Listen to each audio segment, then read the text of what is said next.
ಗರಿ ಗರಿಯಾದ ಮಸಾಲೆ ವಡೆ. ಅದೇ ಎಷ್ಟೊತ್ತಿಟ್ಟರೂ ಕೂಡ ಎಷ್ಟು ಕ್ರಿಸ್ಪಿಯಾಗಿರುತ್ತೆ ಅಂದರೆ ಅಷ್ಟು ಕ್ರಿಸ್ಪಿಯಾಗಿರುತ್ತೆ. ಹೊರಗಡೆಯಿಂದ ಸಾಫ್ಟಾಗಿ ಹಾಗೆ ಒಳಗಡೆಯಿಂದ ಸ್ಮೂತಾಗಿ. ಸಂಜೆ ಟೀ ಕಾಫಿ ಜೊತೆ ಸ್ನ್ಯಾಕ್ಸ್ಗೆ ತುಂಬಾ ಚೆನ್ನಾಗಿರುತ್ತೆ. ಈ ಒಂದು ಟೇಸ್ಟು ಅಲ್ಟಿಮೇಟ್ ಆಗಿರುತ್ತೆ. ಈ ರೀತಿ ಒಂದ್ಸಲ ಟ್ರೈ ಮಾಡಿ. ತುಂಬ ಸಿಂಪಲ್ಲಾಗೆ ಕೇವಲ ಒಂದು 10ರಿಂದ 15 ನಿಮಿಷ ಟೈಮ್ ಇದ್ದರೆ ಸಾಕು, ನಾವು ಮಸಾಲೆ ವಡೆನ ರೆಡಿ ಮಾಡ್ಕೋಬೋದು. ಬೇಳೆ ನೆನೆಗಾಕಿದ್ರೆ ಒಂದು 10-15 ನಿಮಿಷ ಟೈಮ್ ಹಿಡಿಯುತ್ತೆ ಅಷ್ಟೇ ನಮಗೆ.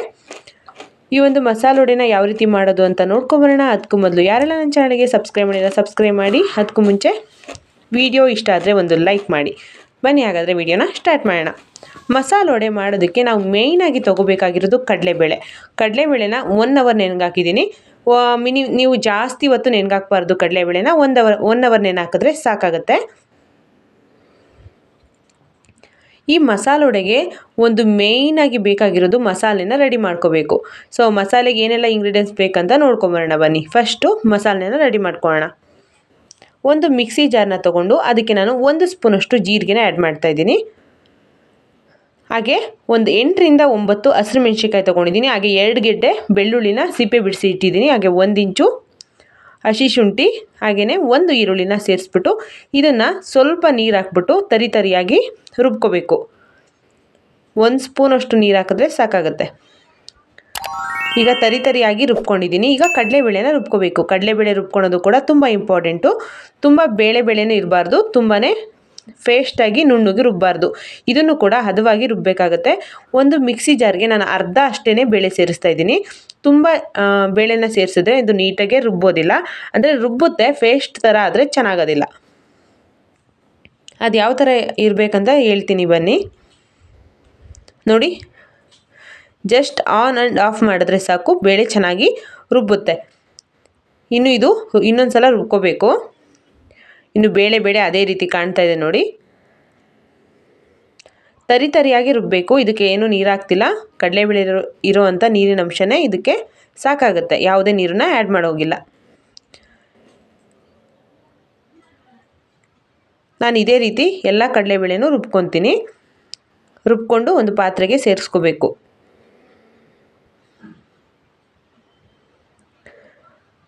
ಮಸಾಲೆ ವಡೆ ಮಾಡೋದಕ್ಕೆ ಮೇಯ್ನಾಗಿ ನಮಗೆ ಕಡಲೆಬೇಳೆನ ನಾವು ಯಾವ ರೀತಿ ರುಬ್ಕೊತೀವಿ ಅದ್ರ ಮೇಲೂ ಕೂಡ ಡಿಪೆಂಡು. ಕೆಲವೊಬ್ಬರು ಅಕ್ಕಿ ಹಿಟ್ಟು, ಕಡಲೆ ಹಿಟ್ಟು, ಮೈದಾ ಹಿಟ್ಟು ಎಲ್ಲ ಸೇರಿಸ್ತಾರೆ. ಯಾವುದನ್ನು ಸೇರಿಸೋ ಅವಶ್ಯಕತೆ ಇಲ್ಲ. ನಾವು ಇದೇ ರೀತಿ ಮಾಡಿದ್ರು ಕೂಡ ತುಂಬಾ ಕ್ರಿಸ್ಪಿಯಾಗಿ ಹಾಗೆ ಟೇಸ್ಟ್ ಕೂಡ ತುಂಬಾ ಚೆನ್ನಾಗಿ ಬರುತ್ತೆ. ನಾನು ಅದೇ ರೀತಿ ಒಂದು 3-4 ಸಲ ಆಯಿತು ಆ ಬೇಳೆನೆಲ್ಲ ರುಬ್ಕೊಂಡಿದ್ದೀನಿ. ಈಗ ಎಣ್ಣೆ ಕೂಡ ಕಾಯ್ಲಿಕ್ಕೆ ಇಟ್ಟಿದ್ದೀನಿ. ಆ ಎಣ್ಣೆ ಕಾಯೋಷ್ಟೊತ್ತಿಗೆ ಈಗ ಮಸಾಲೆ ವಡೆಗೆ ಏನೆಲ್ಲ ಇಂಗ್ರೀಡಿಯೆಂಟ್ಸ್ ಬೇಕು ಅಂತ ತೋರಿಸ್ತೀನಿ ಬನ್ನಿ. ನಾವು ಆಲ್ರೆಡಿ ಪೇಸ್ಟ್ನ ರೆಡಿ ಮಾಡಿ ಇಟ್ಕೊಂಡಿದ್ದೀವಲ್ವ ಮಸಾಲೆ, ಅದನ್ನು ಕೂಡ ಅದಕ್ಕೆ ಸೇರಿಸ್ತಾ ಇದ್ದೀನಿ. ಹಾಗೆ ಕೊತ್ತಂಬರಿ ಸೊಪ್ಪನ್ನ ಸೇರಿಸ್ತಾ ಇದ್ದೀನಿ.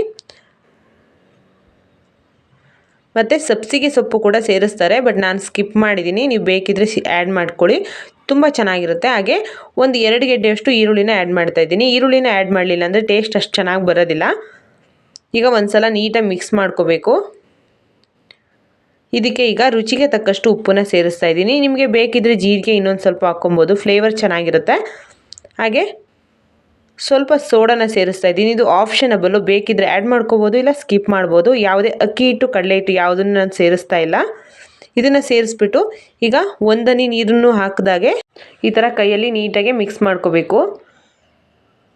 ಮಿಕ್ಸ್ ಮಾಡ್ಕೊಂಡಾದಮೇಲೆ ನಮಗೆ ವಡೆ ಯಾವ ಸೈಜಲ್ಲಿ ಬೇಕೋ ಆ ಸೈಜಲ್ಲಿ ತಟ್ಬಿಟ್ಟು ಕಾದಿರೋ ಎಣ್ಣೆಗೆ ಬಿಡಬೇಕು. ಈಗ ಎಣ್ಣೆಯಲ್ಲಿ ಹಾಕುವಾಗಲೂ ಕೂಡ ಅಷ್ಟೇ, ನಮಗೆ ತುಂಬ ಎಣ್ಣೆ ಕಾದಿರಬಾರ್ದು, ಮೀಡಿಯಮ್ ಆಗಿ ಕಾದಿರಬೇಕು. ಆ ಕಾದಿರೋ ಎಣ್ಣೆಗೆ ಹಾಕಿದ ತಕ್ಷಣ ಕಪ್ಪಾಗಿಬಿಡುತ್ತೆ ನಾವು ವಡೆನ ಹಾಕೋಷ್ಟೊತ್ತಿಗೆ. ಇಲ್ಲಾಂದರೆ ಒಂದು ಪ್ಲೇಟ್ಗೆ ವಡೆನ ರೆಡಿ ಮಾಡಿ ಇಟ್ಕೊಂಡ್ರೆ ಬೇಗ ಹಾಕ್ಕೊಂಬಿಡ್ಬೋದು. ನೋಡಿ, ಎಣ್ಣೆ ಕಾದಿದೆ. ಈಗ ನಾನು ವಡೆನೆಲ್ಲ ಅದಕ್ಕೆ ಹಾಕ್ತೀನಿ. ನಾವು ತುಂಬ ಲೋ ಫ್ಲೇಮಲ್ಲಿ ಇಟ್ಟು ಬೇಯಿಸಿದ್ರೆ ವಡೆ ಎಲ್ಲ ಎಣ್ಣೆ ಕುಡಿದ್ಬಿಡುತ್ತೆ. ನಮಗೆ ಹೈ ಫ್ಲೇಮಲ್ಲಿ ಇಟ್ಟೇ ವಡೆನೆಲ್ಲ ಬೇಯಿಸ್ಕೋಬೇಕಾಗತ್ತೆ. ಸ್ಟಾರ್ಟಿಂಗ್ ಹಾಕೋ ತನಕ ಮಾತ್ರ ಲೋ ಫ್ಲೇಮಲ್ಲಿ ಇಟ್ಕೊಳ್ಳಿ, ಆಮೇಲೆ ಹೈ ಫ್ಲೇಮಲ್ಲಿ ವಡೆನೆಲ್ಲ ಬೇಯಿಸ್ಕೊಳ್ಳಿ. ಎಣ್ಣೆ ಕುಡಿದ್ರೆ ಟೇಸ್ಟು ಜಾಸ್ತಿ, ಎಣ್ಣೆ ಕುಡಿದ್ರೆ ವಡೆ ಚೆನ್ನಾಗೋದಿಲ್ಲ ಟೇಸ್ಟು. ಹಾಗಾಗಿ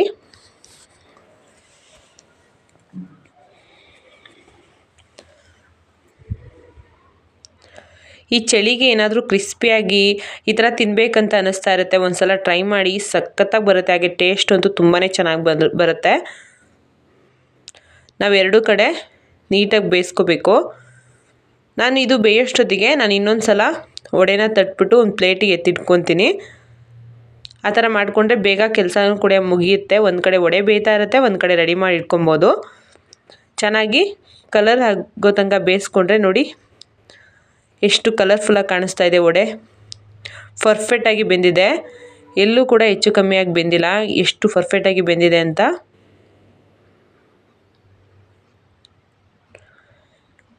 ಈಗ ನಾನು ಪ್ಲೇಟ್ಗೆ ತಗೊತೀನಿ. ತುಂಬಾ ಕ್ರಿಸ್ಪಿಯಾಗಿ ಬಂದಿತ್ತು, ಹಾಗೆ ಟೇಸ್ಟ್ ತುಂಬಾ ಚೆನ್ನಾಗಿ ಬಂದಿತ್ತು. ಅದೇ ರೀತಿ ನಾನು ಇನ್ನೊಂದು ಸಲ ಬೇಯಿಸ್ಕೊತಾ ಇದ್ದೀನಿ. ನೋಡಿ ಎಷ್ಟು ಕ್ರಿಸ್ಪಿಯಾಗಿ ಒಳಗಡೆ ಸಾಫ್ಟಾಗಿ ಬಂದಿತ್ತು. ಟೇಸ್ಟು ಆ ಶುಂಠಿ ಬೆಳ್ಳುಳ್ಳಿ ಫ್ಲೇವರು ಎಲ್ಲ ತುಂಬಾ ಚೆನ್ನಾಗಿತ್ತು. ಟೇಸ್ಟ್ ತುಂಬಾ ಚೆನ್ನಾಗಿ ಬರುತ್ತೆ. ಮಸಾಲೆ ವಡೆಗೆ ಮಸಾಲೆ ರುಬ್ಬಿ ಮಾಡಿದ್ರೇ ತುಂಬ ಚೆನ್ನಾಗಿರುತ್ತೆ. ಸಬ್ಸಿಗೆ ಸೊಪ್ಪನ್ನ ಹಾಕ್ತಾರೆ ಕೆಲವೊಬ್ಬರು, ಬಟ್ ನಮ್ಮ ಮನೇಲಿ ಆ ಒಂದು ಸೊಪ್ಪಿನ ಫ್ಲೇವರು ನಮ್ಮ ಮನೇಲಿ ಒಂದಿಬ್ರಿಗೆ ಆಗೋದಿಲ್ಲ. ಸೊ ಹಾಗಾಗಿ ಅದನ್ನು ಸ್ಕಿಪ್ ಮಾಡಿದ್ದೀನಿ ನಾನು. ಮಸಾಲೆ ವಡೆಗೆ ಅದು ಕೂಡ ಮೇಯ್ನು, ಅದನ್ನು ಮಿಸ್ ಮಾಡಬೇಡಿ. ನೀವು ಕೂಡ ಮಿಸ್ ಮಾಡದೆ ಹಾಕಿ. ಆ ಸೊಪ್ಪು ಹಾಕಿಲ್ಲ ಅಂದರೂ ಕೂಡ ಟೇಸ್ಟ್ ತುಂಬಾ ಚೆನ್ನಾಗಿ ಬಂದಿತ್ತು. ಅದೇ ರೀತಿ ನಾನು ಎಲ್ಲ ವಡೆನೂ ರೆಡಿ ಮಾಡಿ ಇಟ್ಕೊತೀನಿ. ಕಡಲೆಬೇಳೆ ನೆನೆಸಿದ್ರೆ ಸಾಕು, ನಮಗೆ ಒಂದು 10-15 ನಿಮಿಷಕ್ಕೆಲ್ಲ ರೆಡಿ ಆಗಿಬಿಡುತ್ತೆ. ಜಾಸ್ತಿ ಈರುಳ್ಳಿನೂ ಇದಕ್ಕೆ ಹಾಕೋದಿಲ್ಲ, ಒಂದು 2 ಈರುಳ್ಳಿ ಹಾಕಿದ್ರೆ ಸಾಕಾಗುತ್ತೆ.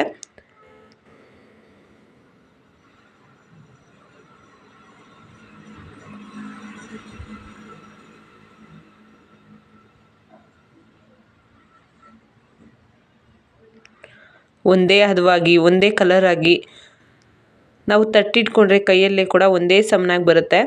ನಮ್ಮ ಹೋಟೆಲ್ಗಳೆಲ್ಲ ಮಸಾಲೆ ವಡೆ ತಿಂತೀವಿ ಅಲ್ವಾ, ಅದೇ ಥರ ಟೇಸ್ಟ್ ಬಂದಿತ್ತು. ನಿಮಗೆ ತೋರಿಸ್ತೀನಿ ಬನ್ನಿ ಎಷ್ಟು ಕ್ರಿಸ್ಪಿಯಾಗಿ ಬಂದಿದೆ. ನಾವು ಎಷ್ಟು ಒಂದು ಗಂಟೆ ಇಟ್ಟರೂ ಕೂಡ ಈ ಒಂದು ವಡೆ ಕ್ರಿಸ್ಪಿನೆಸ್ ಹೋಗೋದಿಲ್ಲ, ಅಷ್ಟು ಚೆನ್ನಾಗಿ ಬಂದಿತ್ತು. ನೋಡಿ ಕೈಯಲ್ಲಿ ತೋರಿಸ್ತಾ ಇದ್ದೀನಿ. ಇದನ್ನು ಮುರಿದು ತೋರಿಸ್ತೀನಿ ಬನ್ನಿ ಎಷ್ಟು ಕ್ರಿಸ್ಪಿಯಾಗಿ ಬಂದಿದೆ ಅಂತ. ಹಾಗೆ ತಿಂತಾಯಿದ್ರು ಕೂಡ ಅಷ್ಟೇ, ಆ ಫ್ಲೇವರು, ಶುಂಠಿ ಬೆಳ್ಳುಳ್ಳಿ ಫ್ಲೇವರು, ಆ ಜೀರಿಗೆ ಫ್ಲೇವರು, ಮಸಾಲೆ ಫ್ಲೇವರು ತುಂಬಾ ಚೆನ್ನಾಗಿ ಬರ್ತಿತ್ತು ಬಾಯಿಗೆ. ಟೇಸ್ಟ್ ತುಂಬಾ ಚೆನ್ನಾಗಿತ್ತು. ಒಂದು ಸಲ ಟ್ರೈ ಮಾಡಿ ನೋಡಿ. ಈ ವಿಡಿಯೋ ಯಾರಿಗೆಲ್ಲ ಇಷ್ಟ ಆಗಿದೆ ದಯವಿಟ್ಟು ಒಂದು ಲೈಕ್ ಕೊಡಿ.